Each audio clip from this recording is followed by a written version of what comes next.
આજનો આ વિડીયો રહ્યો સ્પેશિયલી એવા લોકો માટે છે કે જે લોકો એક જ છતની નીચે એક જ ઘરમાં એક જ બેડરૂમમાં ભેગા તો રહીએ છે પણ દિલથી બહુ નોખા થઈ ગયા છે. જી હા મિત્રો, આજે આપણે વાત કરવાની છે હસબન્ડ વાઈફના ઝઘડાની. તમારે જો તમારી પત્ની સાથે ઝઘડા થાય છે કે તમારા પતિ સાથે ઝઘડા થાય છે તો આ વિડીયો સ્પેશિયલી તમારા માટે જ છે, તો બન્યા રહેજો એન્ડ સુધી. નમસ્કાર મિત્રો, હું છું આપનો દોસ્ત નીરવ વાઘેલા. બધાને જય માતાજી, જય મા ખોડિયાર. ને આજના નવા વિડીયોમાં બધાનું હૃદયના ભાવથી સ્વાગત કરું છું. મિત્રો, ગઈકાલે એક મિત્રનો મને એવો મેસેજ આવ્યો હતો કે નીરુભાઈ, થોડા સમય પહેલા મારો ને મારા પત્નીનો ઝઘડો થયો હતો. એની ઝઘડામાં મારા પત્નીએ એવો નિર્ણય લીધો કે હવે આપણે બેને છૂટા થઈ જવું છે, અને મારા પત્ની ગુસ્સામાં મારા બે બાળકોને લઈને એમના પિયરમાં વ્યા ગયા છે. જ્યારે આ વાત મેં સાંભળી ને ત્યારે મને દિલથી ખૂબ દુઃખ થયું કે ભલા માણસ, ઝઘડો હતો તમારા બે જણાનો, તો એમાં તમારા બાળકોનો શું વાંક? તમે અત્યારે તમારા બાળકોને લઈને તમારા પિયરમાં વ્યા ગયા છો. હવે અહીંયા તમારા પપ્પા તમારા બાળકોને એક નાના તરીકે હાચવશે ને પ્રેમ કરશે, ત્યાં તમારા ભાઈઓ એક મામા તરીકે તમારા બાળકોને હાચવશે, પણ ક્યાંક ને ક્યાંક તમે તમારા બાળકોને પિતાના પ્રેમથી વંચિત રાખી રહ્યા છો.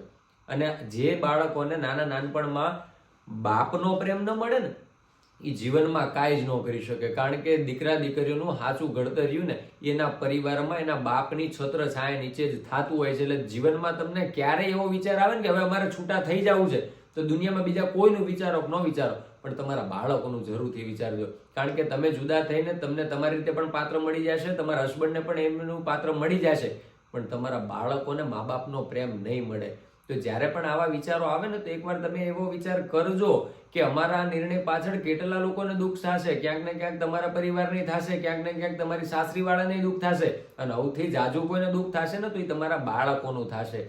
તો તમે બીજા કોઈનું વિચારો ન વિચારો, પણ તમારા પેટનું તો તમારે વિચારવું જોઈએ ને, તમારા બાળકોનું તો તમારે વિચારવું જોઈએ ને. અને ઝઘડા થવાના કારણ શું હોય છે? દરેક પત્નીનું એક જ ફરિયાદ હોય છે કે મારા પતિ મને સમય નથી આપતા, મારા પતિ મને બહાર નથી લઈ જતા, હું એકલી ને એકલી ઘરમાં કામ કરું છું, આટલા બધા લોકોનું હું હાચવું છું. અને સામે પતિની એવી ફરિયાદ હોય છે કે હું એકલો ને એકલો મહેનત કરું છું, આટલી બધી મહેનત કરીને કમાવું છું, બધું ઘરનું હેન્ડલિંગ કરું છું, બાળકો માટે મહેનત કરી રહ્યો છું. હવે બે પોતપોતાની રીતે સાચા છે. આમ તો પત્ની એની રીતે સાચી જ છે કે હું આટલું બધું ઘરનું કામ કરું છું, બાળકોને સાચવું છું, સવારથી લઈને સાંજ સુધી નકરી મહેનત કરું છું, અને ઘરમાં હોઉં છું, છતાંય મારા પતિ મને સમય નથી આપતા.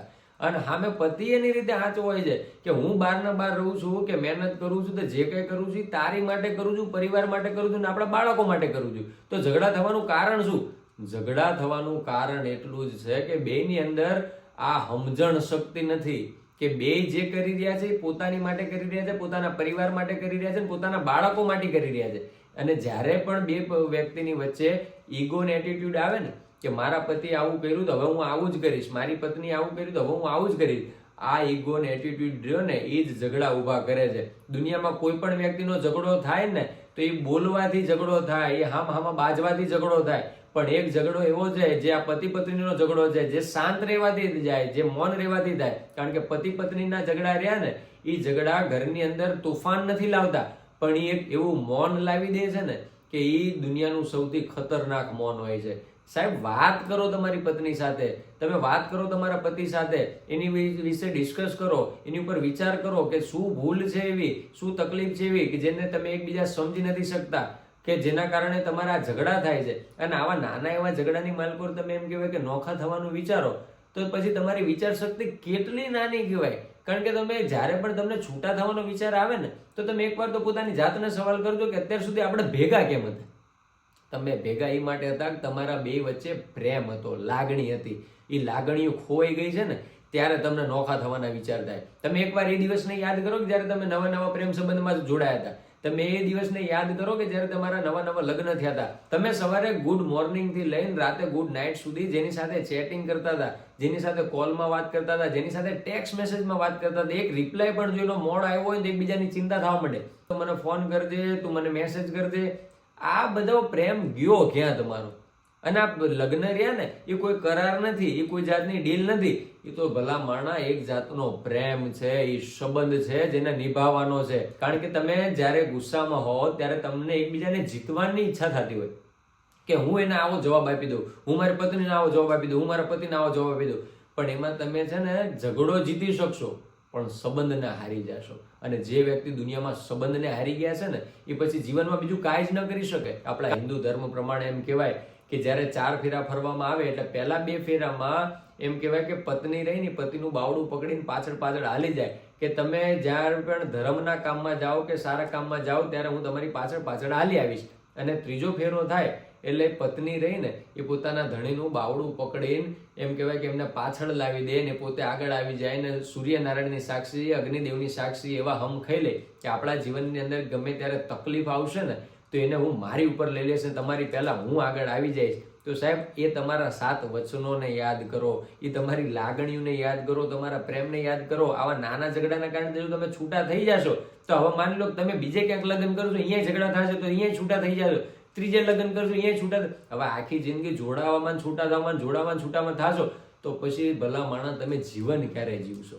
તમે તમારા ફ્યુચરને એકવાર વિચારો કે તમે જ્યારે 60-70 વર્ષના હશો ને તમે ખાટલામાં હશો ને તો પતિ ખાટલામાં હશે ને તો એની સેવા દુનિયાવાળા કરવા નહીં આવે, એની સમાજવાળા કરવા નહીં આવે. અને દીકરા દીકરીઓ હારા પાકશે તો સેવા કરશે, બાકી એની સેવા નિસ્વાર્થપણે કોઈ કરશે ને તો એની પત્ની જ કરશે. અને એવી જ રીતે પત્ની જો ખાટલામાં પડી તો એની સેવા કરવા પણ દુનિયાવાળા કે એના પીરવાળા કે એના કાકા કુટુંબવાળા કોઈ જ નહીં આવે. એની પણ સેવા કરવા માટે એને રાતે 3 વાગે ઊભો થઈને પાણી પીવડાવવા માટે, સવારે 7 વાગે ઊભો થઈને એને દવા પીવડાવવા માટે, એના બપોરનું ભોજન કરાવવા માટે, રાતનું ભોજન કરાવવા માટે, એને ટાઈમસર દવાખાને લઈ જવા માટે એનો પતિ જેની ભેડો ઊભો હશે. તો મિત્રો આ દુનિયાના લોકોની વાતોમાં આયા કરતા તમે તમારા પતિની વાત સાંભળો, તમારી પત્નીની વાત સાંભળો અને પોતાની અંદર એવી સમજણ શક્તિ લાવો કે કદાચ ભૂલ તારી હશે કાં મારી હશે પણ સંબંધ તો આપણો છે ને. આપણે જો કદાચ જુદા થઈ જશું તો દુનિયાને કાંઈ ફાયદો થાય કે ન થાય પણ આપણે તો નુકસાન થવાનું જ છે. તો પછી આપણે જુદા હું લેવા થવું જોઈએ? કારણ કે જેને 7 બહુ ભેડા જીવન મરવાના હમ ખાધા છે, સૂરજ નારાયણની સાક્ષી, અગ્નિદેવની સાક્ષી, સમાજની સાક્ષી આપણે એક થઈને આવ્યા છીએ. તો હવે આપણે હાથ બહુ જીવાય કે ન જીવાય પણ આ બહુ તો શાંતિથી જીવી લે. તમારી ક્યાંક ભૂલ થતી હોય તો ભૂલની માફી માંગી લો. માફી માંગવાથી થાય શું? તમે બીજા દુનિયાની કે ગામની માફી નથી માંગી રહ્યા, તમે તમારા પ્રેમની માફી માંગી રહ્યા છો. બાપુ આ જગતની માલિકો રેવાય દાખલા પડ્યા છે કે પ્રેમ માટે પોતાના પ્રાણની આહુતિ આપી દીધી છે. અને હવે તમે તમારા પ્રેમથી દૂર જવાની વાત કરો તો તમારાથી પાગલ બીજું કોઈ ના કહેવાય. કારણ કે દુનિયામાં તમને પ્રેમ કરવા વાળું વ્યક્તિ મળ્યું છે, તમે જેને પ્રેમ કરી શકો એવું તમને પાત્ર મળ્યું છે, તો એને નિભાવવાની જરૂર છે. અને બીજું કાંઈ પણ વિચારો ના વિચારો પણ એકવાર તમારા બાળકોનું જરૂરથી વિચારજો. અને પત્નીને પણ કહું કે તમે બીજા કોઈનું વિચારો કે ના વિચારો પણ તમારા બાળકની સામે જોઈને કે ક્યાંક ને ક્યાંક એનું ભણતર બગડતું હશે, ક્યાંક ને ક્યાંક એના સંસ્કારમાં ખરાબી થતી હશે. કારણ કે તમે તમારા બાળકો સામે ઝઘડા કરો એટલે પછી એને તો એવા જ સંસ્કાર મળવાના છે. તો તમારા બાળકોનું ભવિષ્ય સારું થાય ને એ માટે તમે પતિ પત્ની એક થઈ જાજો. અને જેટલા પણ પતિ પત્નીઓના ઝઘડા થાય છે બધા જ લોકોને નમ્ર વિનંતી કરું છું કે બાપુ દુનિયામાં તમને બીજા કોઈ નહીં હાચવે. તમને એ તમારી પત્ની એવું કહે ને કે આ તો હું હારી છું કે રહું છું બાકી બીજું હોય તો કોઈ ના રહે, તો આ બાપા તારી વાત સાચી છે, તું આટલી બધી હારી છે તો પછી શાંતિથી રહે ને.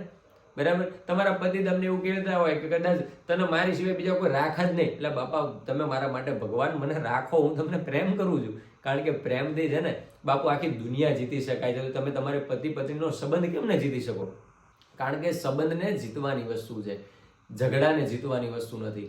કારણ કે તમે ઝઘડાને હારી જાઓ કે આ ભાઈ હું હારી ગયો, મારી ભૂલ થઈ ગઈ, હવે પછી નહીં થાય, તમારી ભૂલોને સ્વીકારી લો. અને જીવનમાં સૌથી શક્તિશાળી વ્યક્તિ, સૌથી જ્ઞાની વ્યક્તિ ને સૌથી પાવરફુલ વ્યક્તિ એ જ છે કે જે પોતાની ભૂલ સ્વીકારી લે અને જીવનમાં ફરીવાર એ ભૂલ ન થાય એનું ધ્યાન રાખે ને એ જ સૌથી સાચા વ્યક્તિ છે. એટલે પોતાની સાચ ખોટ કરાવી કે હું સાચી છું, હું સાચો છું, તારી ભૂલ છે, આ બધું જ કરાયા કરતા આપણે બંને સાચા છીએ. એ સમય ખરાબ હતો, એ ઝઘડો ખોટો હતો, તમારાથી ભૂલ થઈ ગઈ, મારાથી ભૂલ થઈ ગઈ.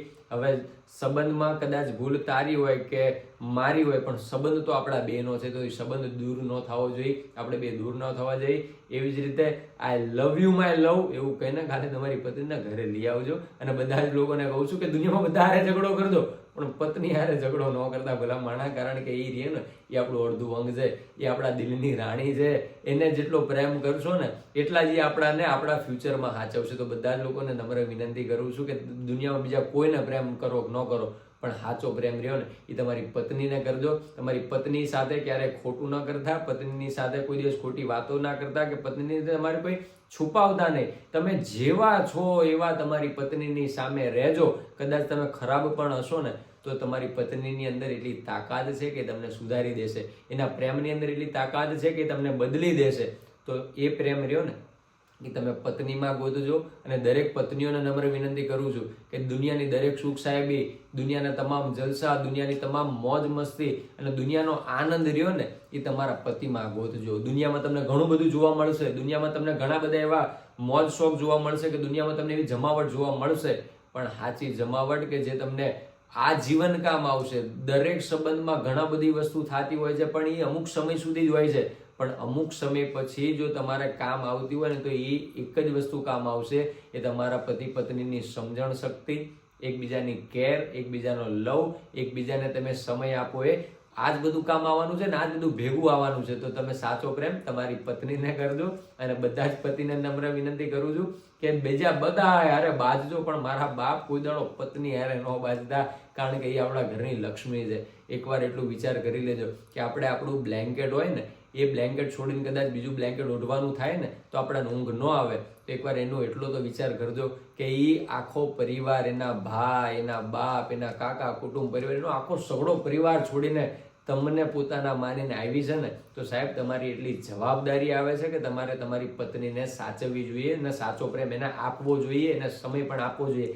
ક્યાંક ને ક્યાંક તમે અત્યારે ફાઇનાન્શિયલ કન્ડિશનમાં કે પરિવારની તકલીફમાં કે ક્યાંય ને ક્યાંય તમે ફસાયા હોય કે એને સમય ના આપી શકતા હોય, તો તમે જે સમય એને નથી આપી શકતા એને સમજાવી તો દેજો જ કે આ કારણે હું તને સમય નથી આપી શકતો. અને એને એટલું પ્રોમિસ કરજો કે અત્યારે જે કંઈ હું મહેનત કરી રહ્યો છું આપણા ફ્યુચર માટે કરી રહ્યો છું, ફ્યુચરમાં ગાંડી હું તારો જ છું. અને આ વિડીયો જેટલા લોકોને ગમ્યો હોય એ વિડીયો લાઈક કરજો, તમારા અભિપ્રાય પણ કમેન્ટ બોક્સમાં જણાવી દેજો. અને એની સાથે સાથે ચેનલને સબસ્ક્રાઇબ કરવાનું ભૂલતા નહીં. એની સાથે આ વિડીયોનો અહીંયા જ એન્ડ કરું છું. તો બધાને જય માતાજી, જય મા ખોડિયાર.